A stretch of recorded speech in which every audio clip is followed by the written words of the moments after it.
So there is a common question from students: how do you make notes?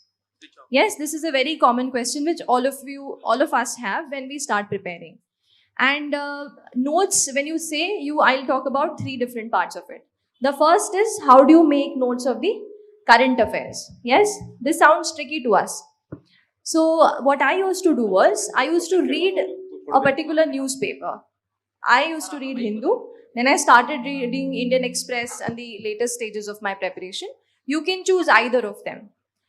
You can read the newspaper and try to specifically focus on the editorial section.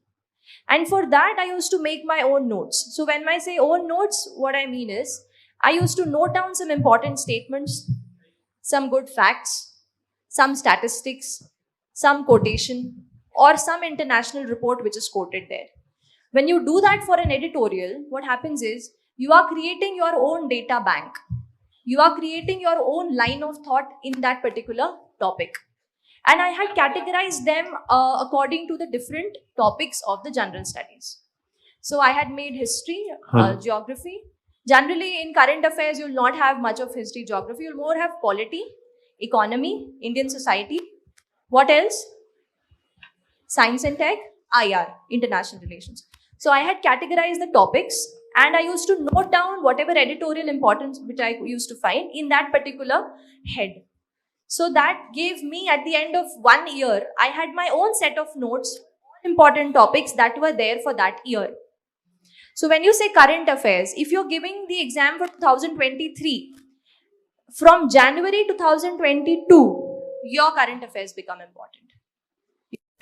From Jan 22 for the next year exam of 2023. That much is sufficient, because more or less the themes will remain same. Only the facts will change, like the amount of poverty, different facts. So the GS2 you have in GS3 different facts. So those will change, but over a year, the theory part will more or less remain the same. So one thing what I would want to say here is, I used to not make much of a notes. I am not a note making person. But I could say that it might have costed me a few marks. So now, after maybe I married Srushti, I could see her notes. So I saw her notes which was lying in there at her house. Like she had made so much of notes. Maybe itna pura like ishtu doddu bundle notes ittu. And they were very crisp, to the point, and she had made lots of notes. And maybe that has helped in her general studies score, I would say. I always tell that the more organized your notes are, the more better your answers will come out to be. Reason being, our brain is like a library. And if you are not categorizing it into different subjects, if you're just, keeping it, I'll just pick up from an overall yearly compilation and I'll be able to manage it, you will be able to manage it. But to ace the exam with good score and get the service of your choice, you will have to put in a bit more of effort, right? So I would advise you to, make out your own this thing from the editorials at least. Rest current affairs you can cover from online websites. The next thing is static GS. One more thing I would like to add in current affairs. So you get lot of value-added materials from coaching institutes. Take from some reliable institute which make good current affairs notes. So you, as madam was telling, editorial notes ನೀವೇ ಮಾಡ್ಕೊಳ್ಳಿ. ಬೇರೆದಕ್ಕೆ you try to depend upon some institute notes if you are not so much into note making. But if you are doing it very well and good. And coming to static GS, what we both thought was like static GS ali, it is note making is very individual. This one choice. So you may choose to make notes for maybe history or geography, or you may not. So it will not affect much in at the end, I would say. Because what happens is, some of your books, so we read M. Lakshmikant for polity, yes? Now this book is in itself in a form of notes. If you end up making notes of that book, you'll do a photocopy. Because already the book is very condensed, very to the point, and sort of vast, which is required for the exam. So for that, you need not go into that. So say for example, you're referring to D.D. Basu for polity. Now D.D. Basu is a bit vast, deep. And if you're not a PubAd student, then you don't need that much of it. So you can sort of just pick up some important themes like, say, center-state relations or DPSP or fundamental rights. You can pick up those themes from that book, and then you can make some bit notes of that. What notes does is keeps in your head and in your copy, it sort of consolidates your information and it becomes easier for you to revise. So we will talk about revision, but at the outset, I'll tell you that no matter how much you read, the only thing which you can revise matters. Because you are reading so much vast things, you have so many subjects to read. So if you end up just making notes and not revising them, there is no use of them, right? So you have to understand this basic, you have to keep in mind the revision factor also in your head. So we'll move on. Optional. Yeah. When it comes to note making of optionals, I would say this should be compulsory. If optional, I would stick to English. You should make notes of optional. So my optional was medical science. So as I told, I was not a note making person. I used to hate making notes right from school. But for optional, I had to make notes because you cannot revise optional in a week. So it is so vast that to particularly technical subjects like medical science and all, it's so vast that you can't revise in a week. So you have to make your own notes. So what I did was like I made a few of my friends make notes for me, and I used to read that. But the point to take away from here is not sure we're getting those friends, everybody of us. So I more was a work hard, strive hard, that kind of a thing. So he got friends who could make notes for him. I'm not sure if you all would get that. Yeah, but optional you should definitely make your own notes. Your own notes will definitely add much value than reading somebody else's notes.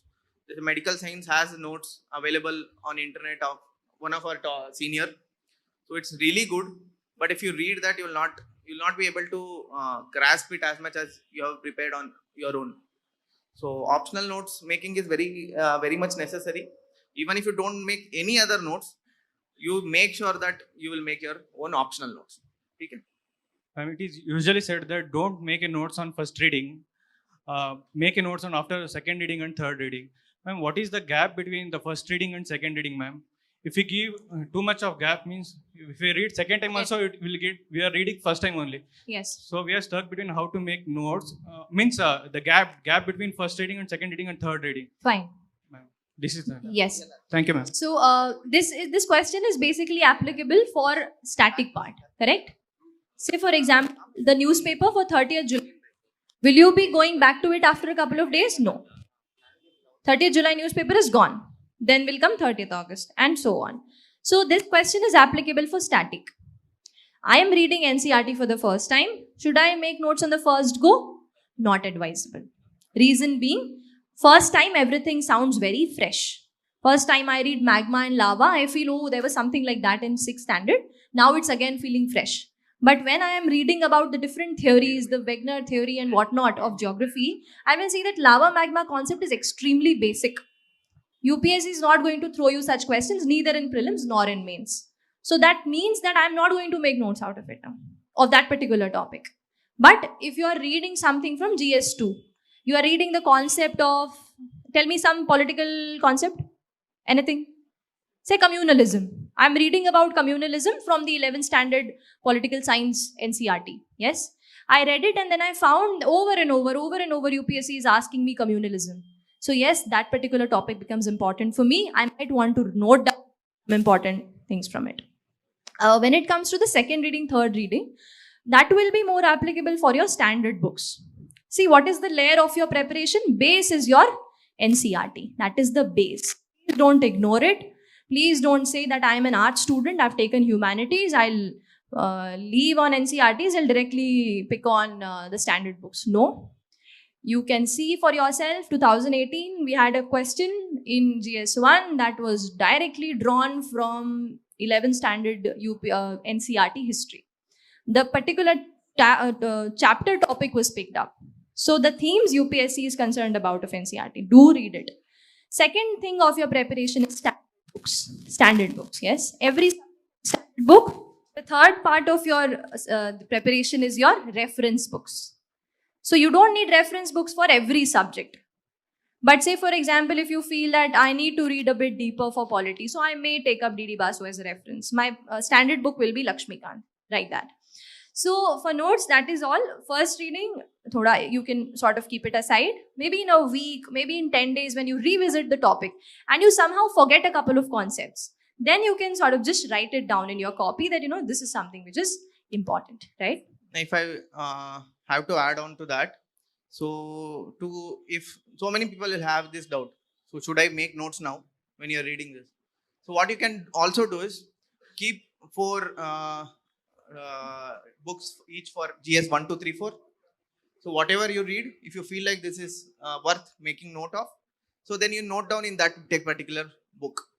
So here it will not be organized, because today you will be reading some topic.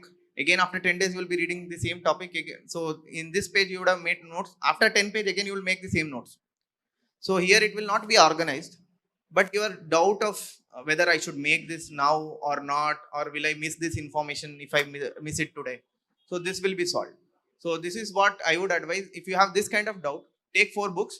So if you feel like this is a point worth noting down in GS2, note it down in GS2 paper. So if it is GS4, if you see some example of something, maybe in social media, everybody is active in social media, you will be coming up across so many stories of different ethical values in social media. Yes. Note it down in your GS4, this one. So you can use it. It's very, it will be very new example which other aspirants will not use. So they will use example of maybe Mahatma Gandhi ji or some other great leaders which everybody will know of. So you will use some new, this one which you would have picked up from the common man, which is from the society. So, that's where with the what we were telling you is create your own data bank. Yes, it's your own personalized set of personalized set of revision notes you can just go back to again and again. And for a lot of us, writing down really helps us memorize it. That's also one thing, because each of our learning capacities are different. Some of us like to write it and learn. Some of us like to read it aloud to ourselves, listen to it and learn. Some of us will, just read it once and they'll be through. So we all have different learning capacities. You should understand, try and find out your own learning capacity, how you learn the best. I used to learn the best if I used to write it. So I used to write a lot. And once written, it used to be sort of highlighted in my own head that, this topic is important, something like that. So you can just find that for your own self and prepare accordingly, right? As we are talking about notes, so I think Madam will be uploading much of her notes also. Yeah, on my blog, yes. So she has opened her own blog where she can interact with aspirants directly. If you have any question, you can ask her directly on the blog. She will reply to that whenever she gets time. So there she is planning to upload much of her notes, whichever she finds. Just to give you an idea of, how do you go about by. Sir, we are subscribed to coaching classes and all. They will make us to write the notes and all. Notes, sir. They will make us to write. So there is a dilemma that if we have to rely on our coaching classes notes or whether to go on all other books. I attended a formal coaching and I found out that I had to make my own notes. Yes. See, the study which you will do there in the class is important. But what is more important is when you come back home and you study those notes and then you try to answer a question from pre or mains. Are you able to do that from those notes? If yes, you can completely rely on it. If no, you need to move on for your own kind of value addition to it. Got my point? Yes? So you are going to make your own notes there. Say, for example, somebody would explain to you or dictate to you, you'll write it down in your copy. Please go home, read it again. Does it make sense to you? Are you able to solve some question out of it? You won't be able to answer that on the same day. But when you complete that particular topic, that particular subject, and then you pick up on an answer, on a question, and you try attempting it. If you are able to do it, then well and good. If not, our goal is to crack the exam. All right? So we'll take this also, we'll take that also, we'll do 200% of what is required. So my message to you is, do not rely completely on a particular source. Make your own sources, make your own bank of data, make your own bank of notes, and that is much better. So you can do like this if you have this doubt, if anybody has this kind of doubt. So what I would suggest is, coaching institutes, they would have announced what they are going to teach beforehand. Alla sir, munchene helirtare ಏನು class ಇದೆ ಅಂತ. So you should be able to read that first and then go or sit in the coaching class. So then pura like nimde en doubt ide, it would have been cleared. You have already read, you have went to the class, you sat there, you have understood what they are trying to explain, you understood the concept, then you are making notes. So then you would have, then it suffices both your own preparation also and also coaching notes also. So this is what you can do. But if you are able to read the topic and then go sit in the class, so that will be the most beneficial thing which you'll be doing for yourself. You would have completed the whole topic then and there itself. But what happens is practically it becomes a bit difficult sometimes. You don't get time to, beforehand do it and then sit. So you can just go there. If you can prepare a bit before on the topic, it will be really good. So in the class, it will be more beneficial for you.